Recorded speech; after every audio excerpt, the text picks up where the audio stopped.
Además os declaro, hermanos, el evangelio que os he predicado, el cual también recibisteis, en el cual también perseveráis, por el cual, asimismo, si retenéis la palabra que os he predicado, sois salvos si no creísteis en vano.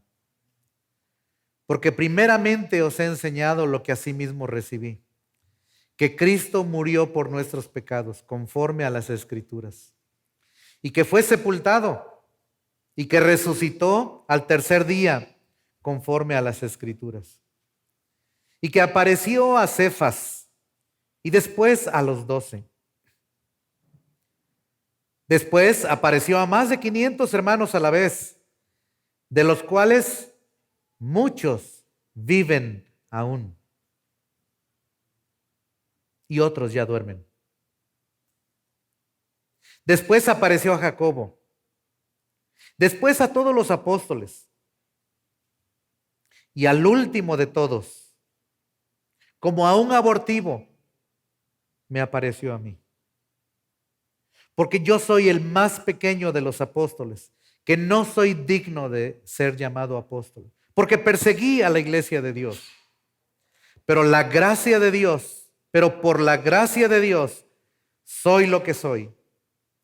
Y su gracia no ha sido en vano para conmigo. Antes he trabajado más que todos ellos, pero no yo, sino la gracia de Dios conmigo. Porque o sea yo, o sean ellos, así predicamos y así habéis creído. Pero si se predica de Cristo que resucitó de los muertos, ¿cómo dicen algunos entre vosotros que no hay resurrección de muertos? Porque si no hay resurrección de muertos, tampoco Cristo resucitó. Y si Cristo no resucitó, vana entonces es nuestra predicación. Vana es también vuestra fe. Y somos hallados falsos testigos de Dios, porque hemos testificado de Dios que Él resucitó a Cristo, al cual no resucitó, si en verdad los muertos no resucitan. Porque si los muertos no resucitan, tampoco Cristo resucitó.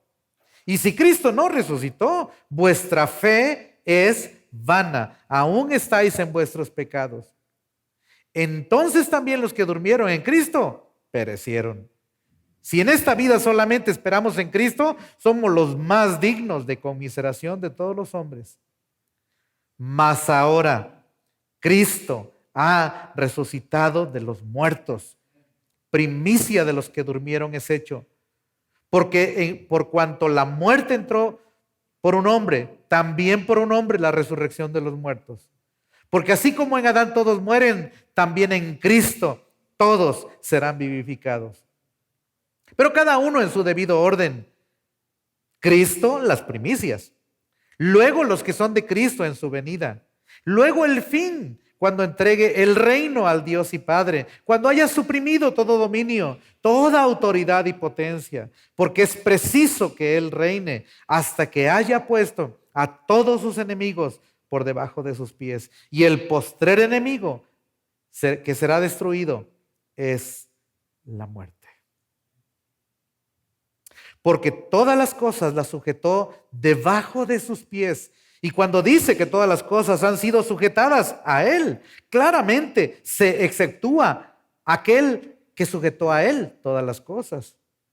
Pero luego que todas las cosas le estén sujetas, entonces también el Hijo mismo se sujetará al que le sujetó a Él todas las cosas, para que Dios sea todo en todos. 1 Corintios 15. Este pasaje lo escribió el apóstol Pablo por lo menos 20 años después de que Cristo había muerto en la cruz del Calvario. ¿Y saben? 20 años después, todavía había algunos, de esos 500, había algunos que todavía estaban vivos. Y estaban diciendo, yo fui testigo ocular. Yo lo vi. 20 años no es mucho, pero tampoco es poco. ¿No es cierto? ¿Alguien recuerda el 2003? Yo recuerdo el 2003.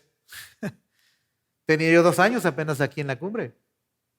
En el 2003 fue nuestro primer viaje a Estados Unidos a visitar la iglesia del hermano Mark Webb y a compartir de la obra de Dios aquí en México. Sí, yo recuerdo el 2003, hace 20 años. ¿Alguien recuerda algo de hace 20 años?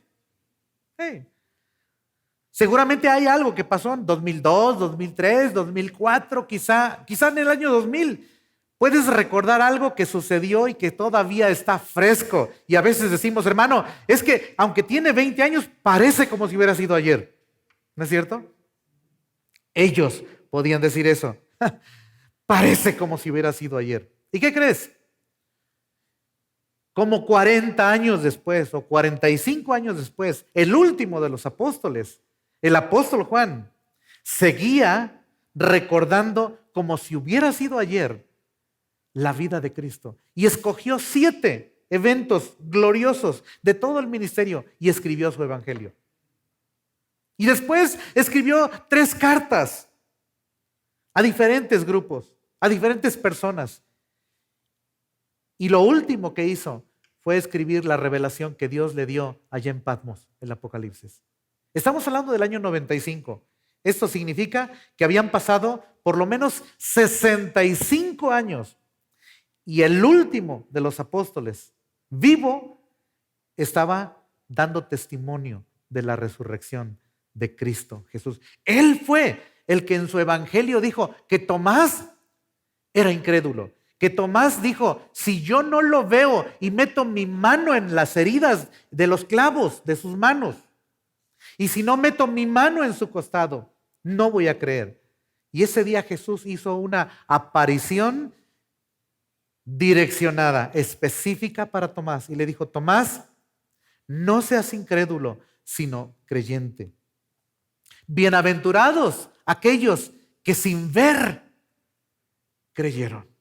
Bienaventurados mis hijos en la cumbre, bienaventurados mis hijos en México, bienaventurados mis hijos que estén viviendo en el siglo XXI, que sin haberme visto físicamente estarán glorificándome, seguros de que yo estoy vivo.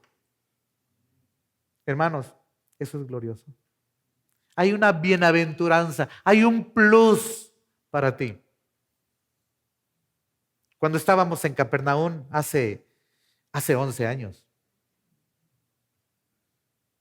Y el guía judío, incrédulo por cierto, nos decía, miren, aquí ustedes están parados seguramente, ciertamente están parados en algún punto donde Jesús estuvo parado una de esas tantas veces que Él vino a esta sinagoga a predicar el evangelio y vino a sanar a muchas personas.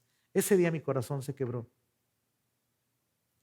Porque yo leí de Capernaum, de la sinagoga en Capernaum, cuando tenía 11 años. ¿Y saben? Le dije al Señor, Señor, yo sabía que este lugar era real. Me siento como si me estuvieras premiando por haberte creído, Señor. No necesitabas hacerlo. Pero hoy puedo ir a mis hermanos a la cumbre y decirles, hermanos, yo estuve parado en el piso donde Jesús estuvo parado. ¿Sabes qué? Israel, la tierra, los lugares no te generan ninguna vibra. No es cierto que hay una vibra especial. No es cierto. ¿Sabes lo que te genera una vibra espiritual? Saber que tu Señor se humilló hasta lo sumo. Saber que en algún punto de Israel Jesucristo fue levantado en una cruz, no como el siervo más bajo nada más, sino como el peor de los criminales. Y sabes, lo hizo por ti y por mí.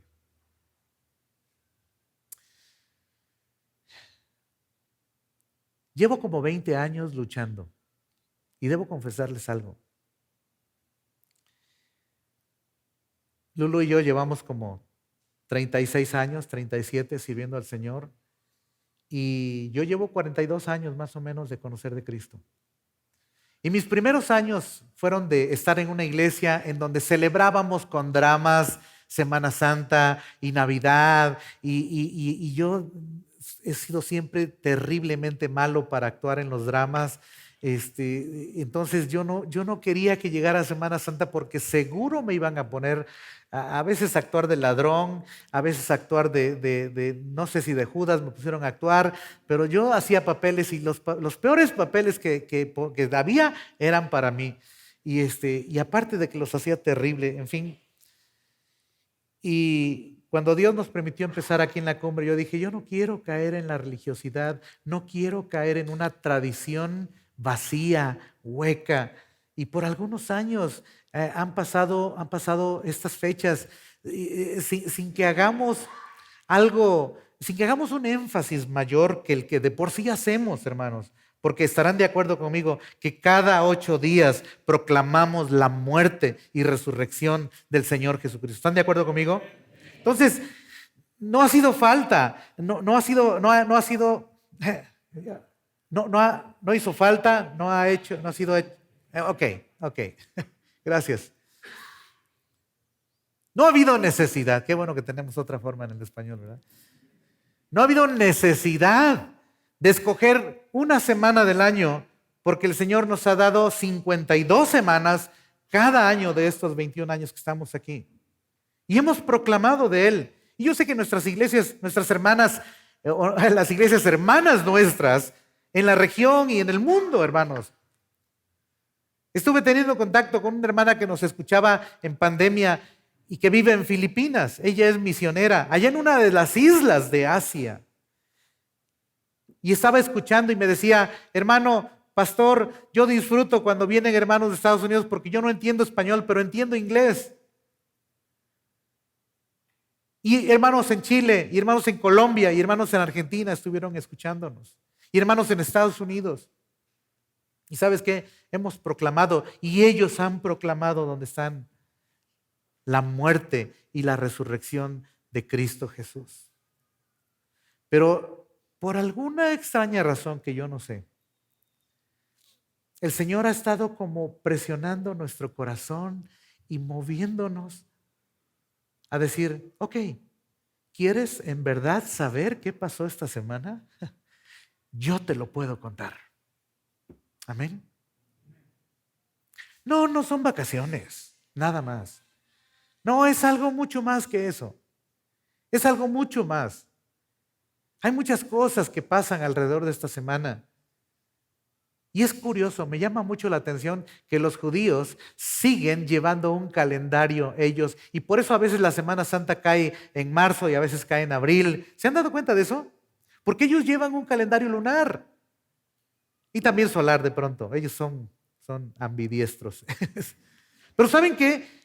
Justo en una semana como esta semana que acabamos de vivir, fue justo hace un poco más de 2000 años que el Señor Jesucristo estuvo sobre esta tierra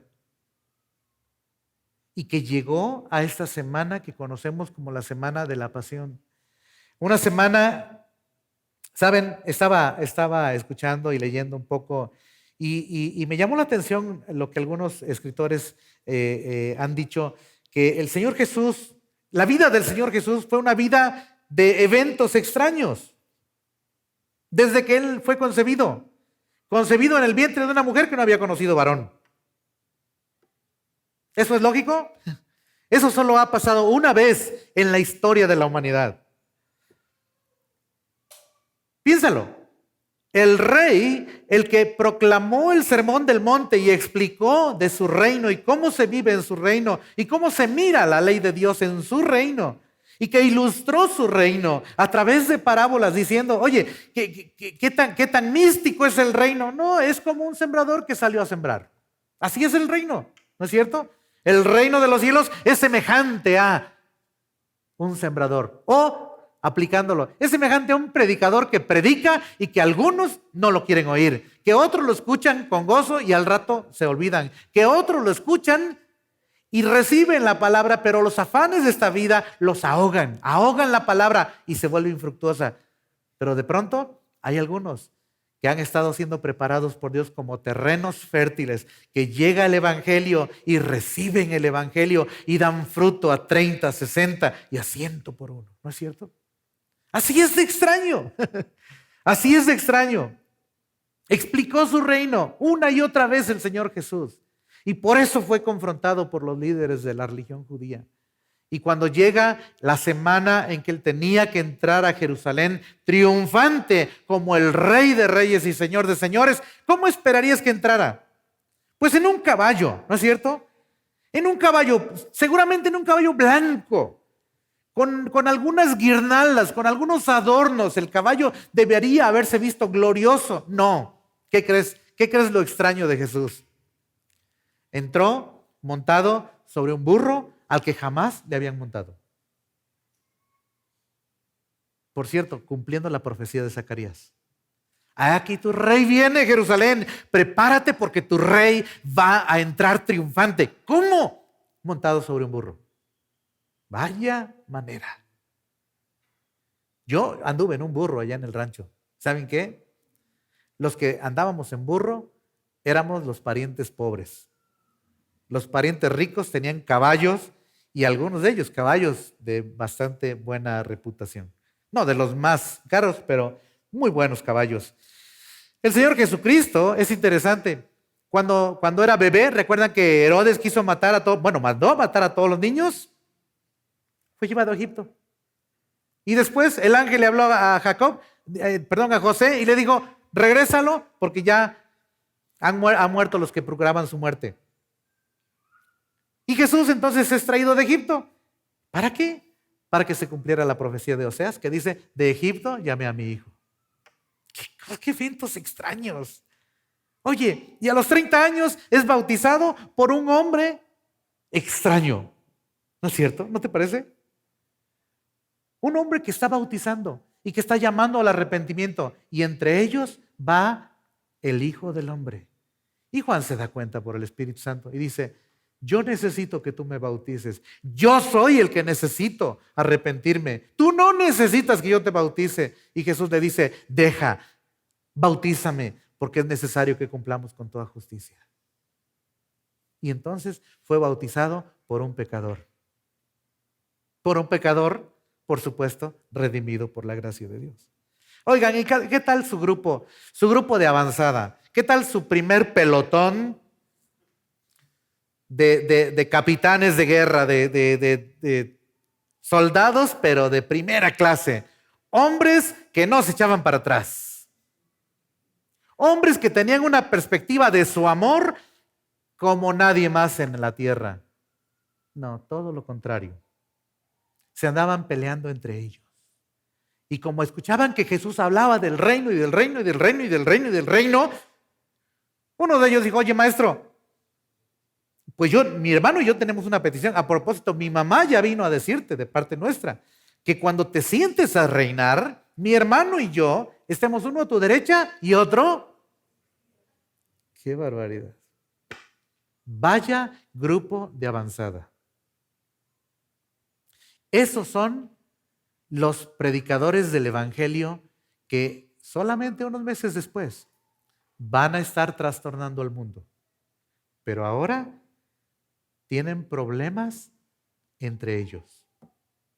Y uno de ellos nunca dice nada. Uno de ellos dice que se peleen por el puesto. Yo tengo el dinero en la bolsa. ¿No es cierto? Guardaba el dinero. Y cuando veía que el dinero se distribuía mal, decía, oye, este es un desperdicio. Esta mujer no tiene cerebro, mira, viene y echa a perder 300 denarios aquí de perfume en los pies del maestro. Y está bien que lo quiera, pero no que le derrame todo. Esto podía haberse vendido y haciendo cuentas hubiéramos hecho una buena distribución de bienes. ¿Sabes qué dice el apóstol Juan? No era porque era buen administrador y muy dadivoso, es porque era ladrón y siempre quitaba de la bolsa para él. ¿Tú crees que Jesús no lo sabía? Todo el tiempo lo supo. ¿Tú crees que Jesús no sabe lo que tú haces? Todo el tiempo. Y aún así te ha amado como solo Él puede hacerlo. Wow. Se enfrentó a los sistemas más grandes del mundo en su tiempo, al sistema religioso de los judíos más grande de su tiempo y al sistema romano. ¿Y sabes qué? El hombre que representaba a Roma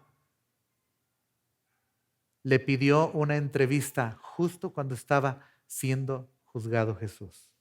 ¿Se acuerdan ustedes a Pilato allá en el capítulo 18 y 19? Está interrogándolo y está diciendo, oye, ¿de qué te acusan? Oye, ¿eres muy malo? Y Jesús no respondía nada. Y le dijo, oye, respóndeme, dame algo de ti, dime, dame argumentos para que no te crucifique. Tengo poder, tengo autoridad para crucificarte. Y Jesús le dice, no tendrías ninguna autoridad si mi Padre no te la hubiera dado.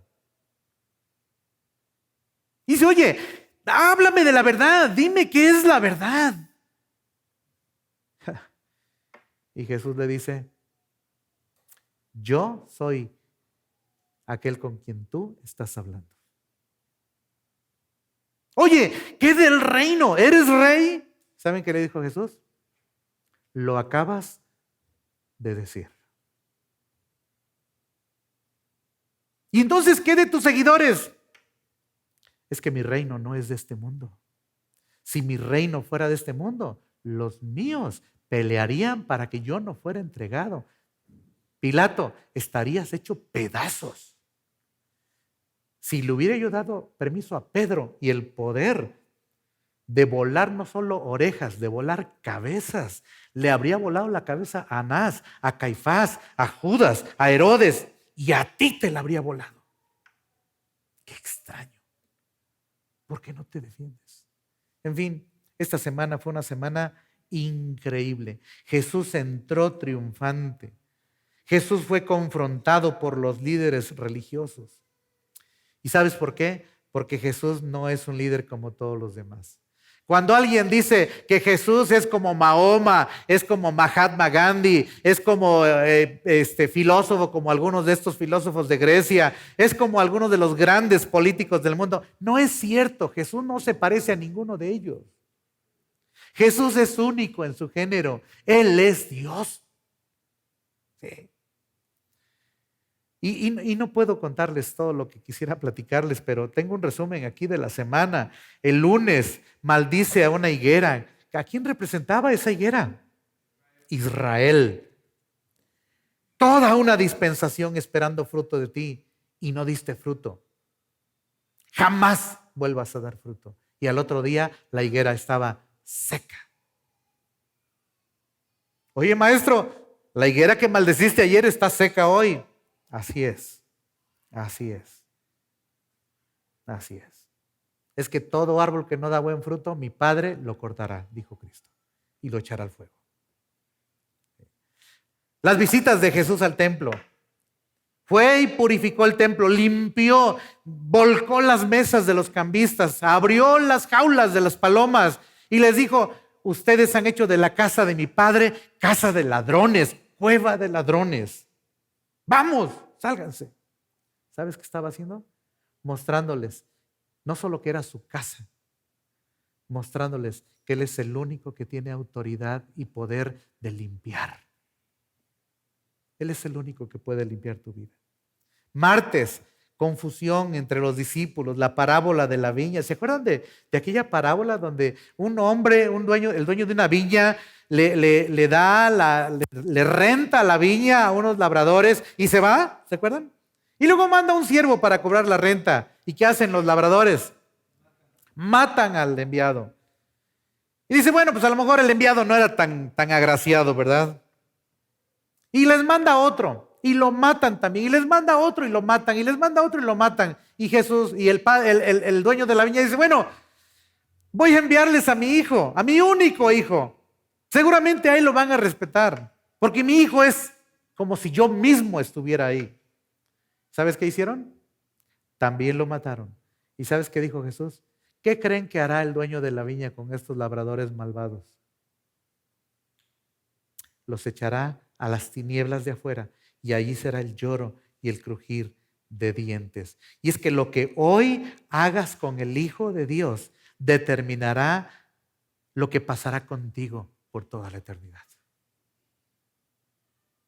Miércoles, conspiración. Y por supuesto, eso solamente es un bosquejo muy vago. Las autoridades empiezan a tramar, no cómo hacerlo caer, empiezan a tramar cómo matarlo. ¿Sabes por qué? Porque Jesús es un peligro para el sistema religioso, cualquiera que sea. ¿No es cierto? Sí. El mundo no puede soportar a Jesús de Nazaret. Lo habían subestimado. Jesús es de Nazaret. Por favor. Sí, Jesús de Nazaret revolucionó el mundo de su tiempo. La conspiración. Jesús declaró 8 ayes sobre los escribas y fariseos. ¿Se acuerdan ustedes? Guías de ciegos, abusadores de las viudas, que recorrían mar y tierra para hacer un prosélito y cuando lo hacían, lo volvían 2 veces más hijo del infierno. Una y otra vez. El discurso de Jesús en el Monte de los Olivos. ¿Se acuerdan? Mateo 24. El gran discurso escatológico. Bueno, ya Pablo nos dio el bosquejo aquí. Dice, el orden está así. Cristo, luego los que son de Cristo en su venida y luego el juicio. ¿Quieres un orden escatológico bíblico? Ese es el esquema escatológico. Yo me he peleado mucho. Llevo años peleándome con los sistemas escatológicos y cuando veo Corintios digo, está tan sencillo. Qué barbaridad. Jueves, la última cena. Algunos de ustedes probablemente han visto algo y si no lo han visto, les quiero meter un poquito de curiosidad.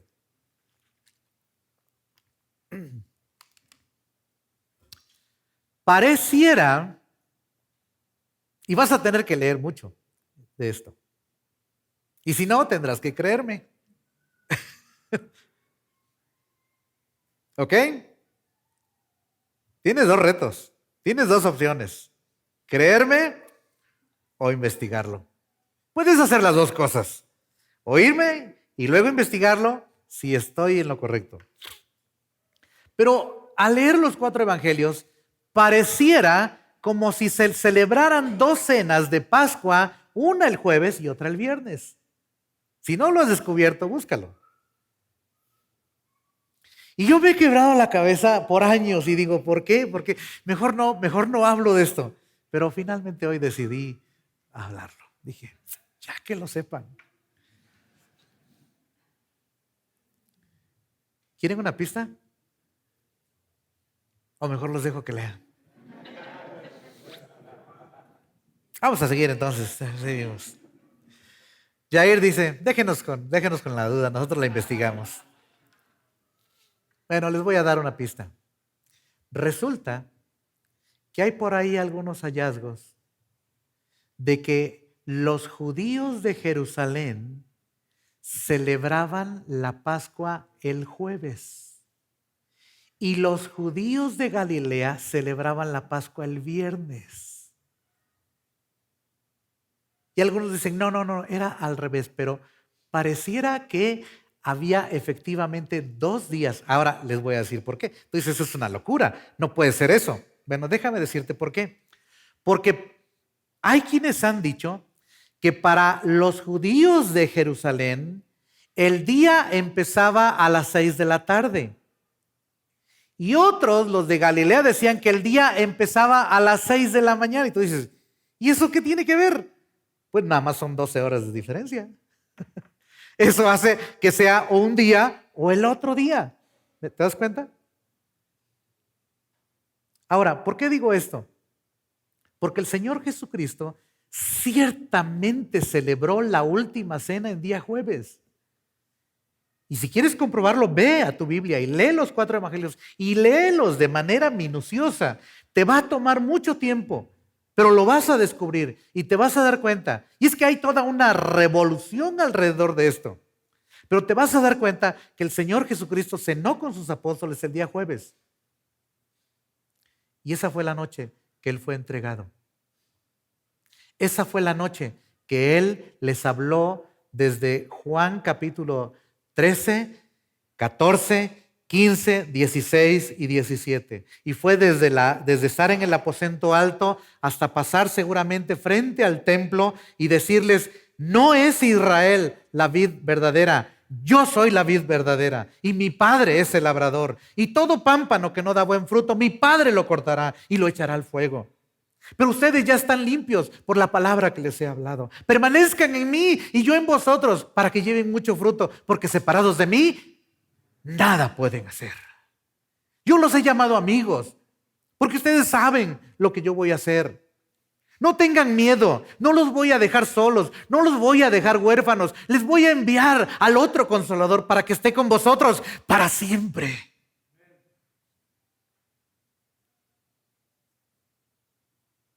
Casi puedo escuchar a Pedro. Señor, ¿y Él nos va a enseñar tanto como tú? Sí, Él los va a guiar a toda verdad. Él no va a hablar de su propia cuenta. Va a haber charlatanes que van a andar haciendo énfasis sobre Él, pero Él no va a hablar de Él. Él va a hablar de mí, porque hablará todo lo que oyere acerca de mí. Dios lo hará saber. Él convencerá al mundo de pecado, de justicia y de juicio, de pecado por cuanto no creen en mí, de justicia por cuanto voy al Padre y de juicio por cuanto no me veréis más y por cuanto el príncipe de este mundo ha sido ya vencido. Satanás ha sido echado fuera. ¿Sabías que eso pasó antes de la cruz? Ese es otro detalle que tienes que investigar. Eso está entre el capítulo 12 y el capítulo 16 de Juan. Estaba Jesús terminando una entrevista con los griegos. Los griegos que querían ver a Jesús en el capítulo 12. Y los apóstoles dicen, oye, Jesús, ¿por qué los judíos de aquí no te quieren? Y estos griegos hasta pidieron una entrevista contigo. Dijo, así es necesario que pase. Es necesario que el Hijo del Hombre sea levantado. ¿Se acuerdan? Ser levantado. Así como el panadero y el copero allá en Egipto. ¿Recuerdan esa historia? Es necesario que sea levantado. Que todos lo vean. Para que todo aquel que ponga sus ojos en Él tenga vida eterna. Y es necesario que hoy sea el juicio de este mundo. Hoy el príncipe de este mundo será echado fuera. Y 3 capítulos después Jesús dice, ya fue echado fuera. Cuando Cristo estaba en el huerto del Getsemaní, Satanás ya había recibido el portazo del cielo mismo. ¿Sabes que en el Antiguo Testamento tenía la libertad de poder acusar a los hijos de Dios?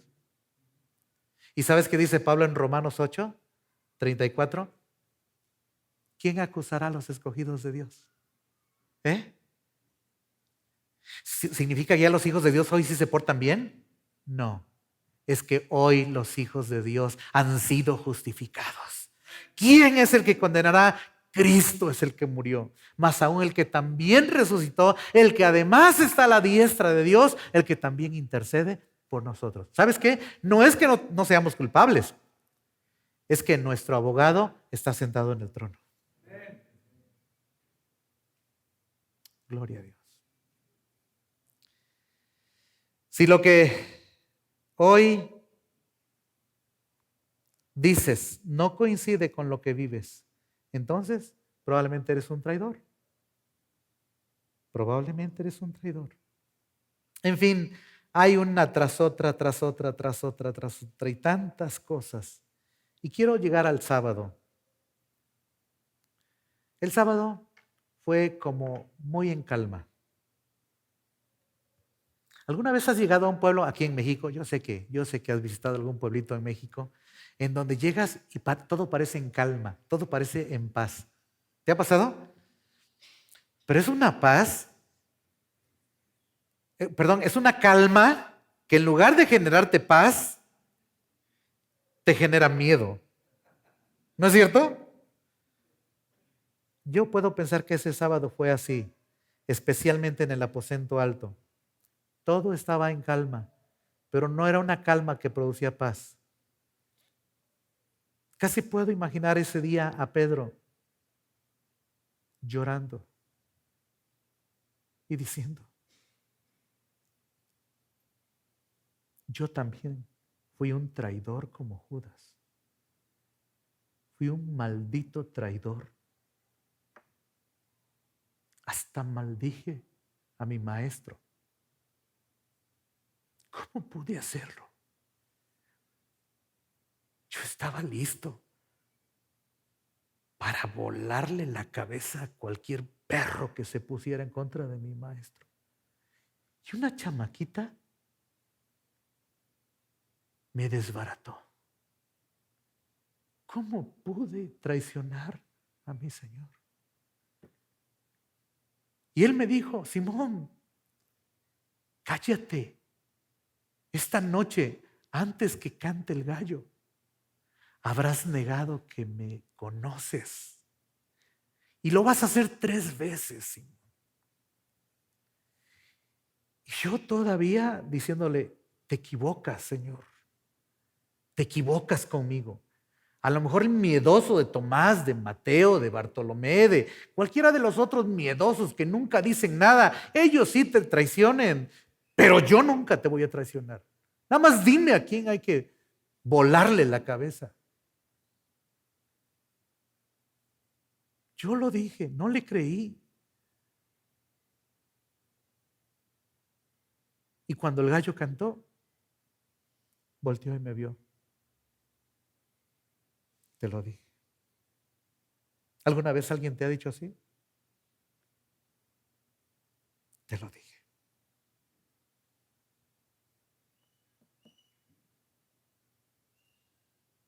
Debe odiarme el maestro. Debe estarme odiando. Debe haber muerto con su corazón hecho pedazos. Él me llevó al monte de la transfiguración. Él me hizo caminar en el mar. El día que me llamó, sacamos una multitud de peces. Éramos un fracaso. Y el día que él me dijo: Pedro, echa la red, la echamos. Y sacamos una pesca. Pagué mis impuestos, llevé de comer a mi casa. Fue un día glorioso. Entré con él cuando fue y levantó de esa cama a una muerta, a una niña muerta. Y lo traicioné. ¿Te das cuenta de la calma? Una calma fría, una calma de culpa, en donde nadie dice nada, no porque estén en paz, sino porque no hay nada bueno que decir de ellos.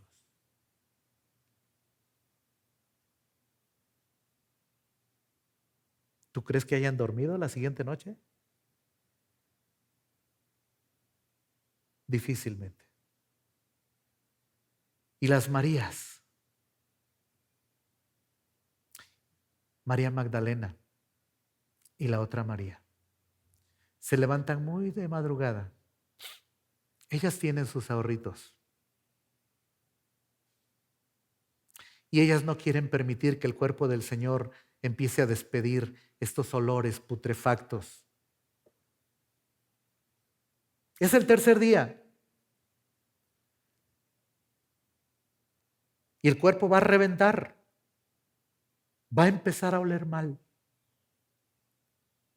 Y salen seguramente sin que los demás, cuando a todos los demás apóstoles ya les ganó el sueño, 5 de la mañana.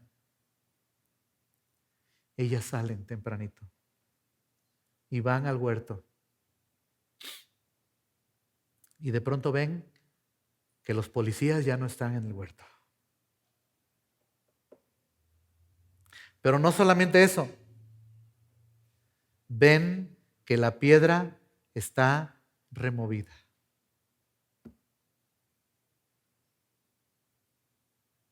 Y se ponen muy tristes. Y María Magdalena se va por un lado llorando.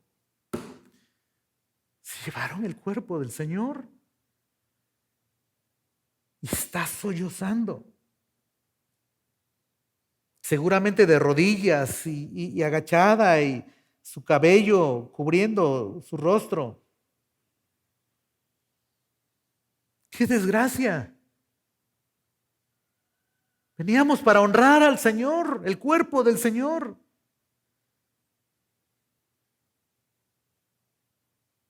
Y de pronto llega alguien con sus sandalias y le dice: mujer, ¿por qué lloras?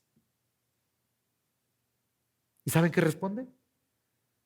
Es que se han llevado el cuerpo de mi Señor y no sé dónde lo han puesto. Señor, si tú te lo llevaste, por favor, dime dónde está y yo voy a ir por él. Ja. Cuando voltea sus ojos, es Él. Es Él. Está vivo. Vayan y díganle a mis discípulos y a Pedro. Díganle a Simón. Qué amor, hermanos. A mí me traiciona alguien y me dan ganas de ahorcarlo. ¿No es cierto? ¿O a ti no?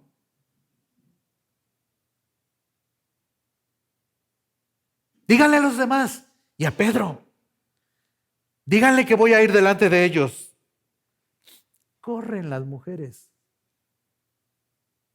Corren y corren, corren. El maestro está vivo. Dice Pedro, no, el testimonio de las mujeres no vale. Yo voy a ir. Y sale corriendo él y atrás Juan, y Juan llega primero. Y cuando ven la piedra hecha a un lado, se mete Pedro. Y hay dos varones con vestiduras blancas, uno en cada extremo. Y estos varones sentados ahí, seguramente gloriosos, diciéndoles, ¿por qué buscan entre los muertos al que vive? ¿Por qué buscas entre los muertos al que vive? No está aquí. No está entre los muertos. Ha resucitado.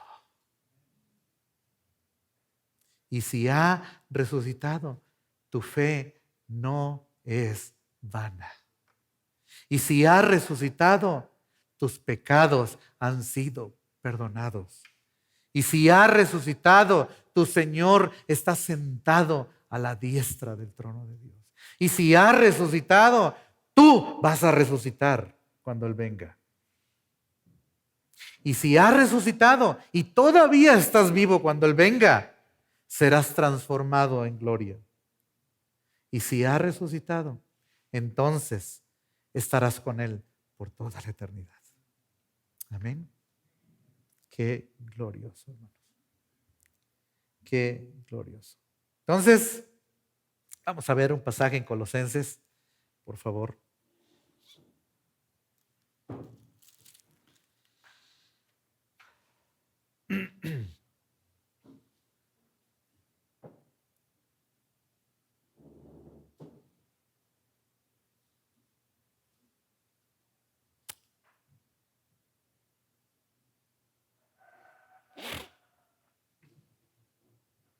Colosenses 2:8.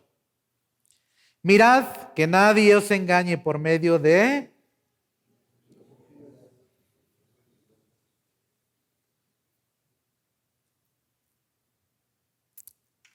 Es increíble. Filosofías y huecas sutilezas. Según las tradiciones de los hombres, conforme a los rudimentos del mundo y no conforme a Cristo. Porque en Él, en Cristo, habita corporalmente. ¿Qué cosa? ¿Sabes qué significa eso? Cristo es Dios. 10. Y vosotros estáis completos en Él, que es la cabeza de todo principado y potestad. En Él también fuisteis circuncidados con circuncisión, no hecha a mano, al echar de vosotros el cuerpo pecaminoso, carnal, en la circuncisión de Cristo, no en la de Moisés, sino en la circuncisión de Cristo. 12. Sepultados con Él en el bautismo, en el cual fuisteis también, ¿qué dice? O sea, ha habido una resurrección de la que tú ya has sido hecho participante. Habrá una resurrección para aquellos que ya han sido resucitados. Dices tú, no, hermano, yo nada más acepté a Cristo. ¿Sabes qué dice Pablo en Efesios 2? Que Él te dio vida cuando estabas muerto en tus delitos y pecados. ¿Sabes qué es eso? Es una resurrección de entre los muertos. pero no una resurrección física, es una resurrección espiritual. Tú estabas muerto y Él te dio vida. Es lo que está diciendo Pablo aquí. Dice, sepultados con Él en el bautismo, en el cual fuisteis también resucitados con Él mediante la fe en el poder de Dios que levantó de los muertos, que le levantó de los muertos. Verso 13, y a vosotros estando, ¿qué dice? Muertos en pecados y en la incircuncisión de vuestra carne, os dio vida juntamente con Él. ¿Cuándo? ¿O cómo? Perdonándoos todos los pecados. ¿Sabes? ¿Ya viste por qué era importante la resurrección de Cristo? Si Cristo solo hubiera muerto y no hubiera resucitado, habría quedado en el nivel de cualquiera de los otros líderes religiosos de este mundo. ¿No es cierto? Tienen la tumba de Gandhi y van y lo adoran, lo veneran. ¿Sabes qué? Son dignos de conmiseración, porque su Señor, su Dios, su profeta, ahí está en una tumba. Pero la tumba de los cristianos, la tumba del Dios de los cristianos, está vacía. Es curioso, porque hay dos lugares que presumen que son la tumba donde Jesús estuvo sepultado. Una es la de la que la Iglesia Católica promueve, que la verdad a mí no me gusta. Y está la tumba que los evangélicos dicen que fue la tumba donde Jesús estuvo sepultado. Y yo estaba pensando, a mí me gusta la de los evangélicos, porque aparte la tienen muy bonita, es un jardín hermoso y muchas cosas, muchas evidencias apuntan, para mí, apuntan que esa es la tumba correcta. Pero realmente no importa. ¿Sabes por qué? Porque las dos están vacías. O sea, si la tumba que la Iglesia Católica dice que esa es la tumba donde Jesús estuvo sepultado, de todas maneras, ganamos. Porque está vacía. O sea, perdiendo, ganamos. ¿Y sabes por qué? Porque Él ganó. Entonces dice Pablo, pero vean el versículo 14, anulando, ¿qué cosa?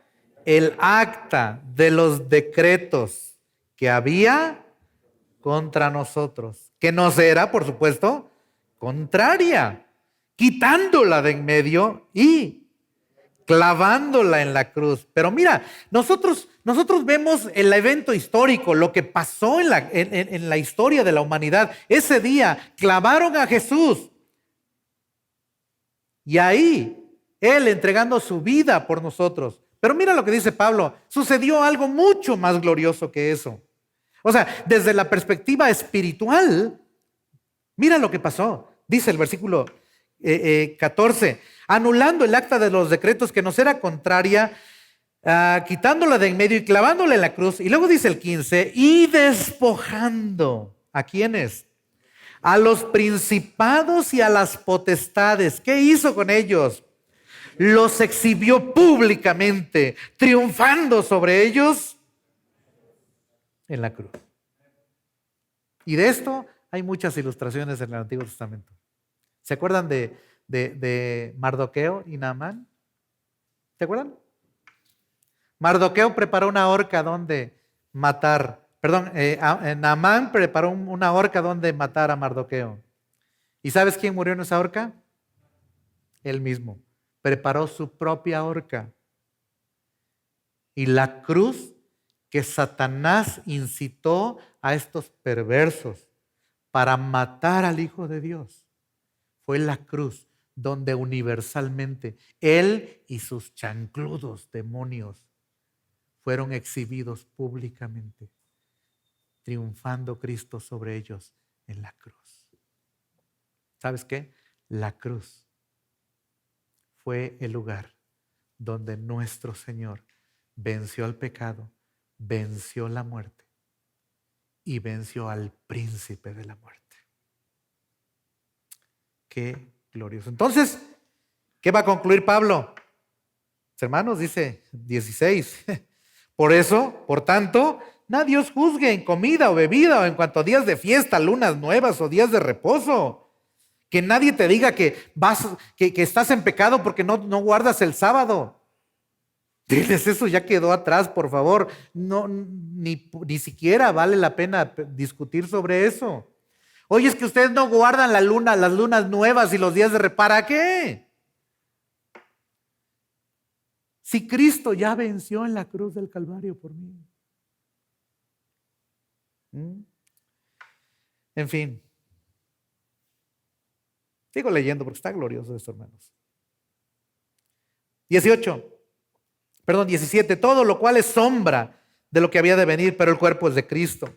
Nadie os prive de vuestro premio, afectando humildad y culto a los ángeles, entremetiéndose en lo que no ha visto, vanamente hinchado por su propia mente carnal, y no agarrándose de la cabeza, en virtud de quien todo el cuerpo, nutriéndose y uniéndose por las coyunturas y ligamentos, crece con el crecimiento que da Dios. Pues si habéis muerto con Cristo en cuanto a los rudimentos del mundo, ¿por qué, como si vivieseis en el mundo, os sometéis a preceptos tales como no manejes, no gustes, no comas carne de cochino, los líderes no se casen, no hagan esto, no hagan aquello, vistan algunos de diablos, otros de Judas, crucifíquense a ustedes? Por favor, ya no lo hagas. Ya no lo hagas.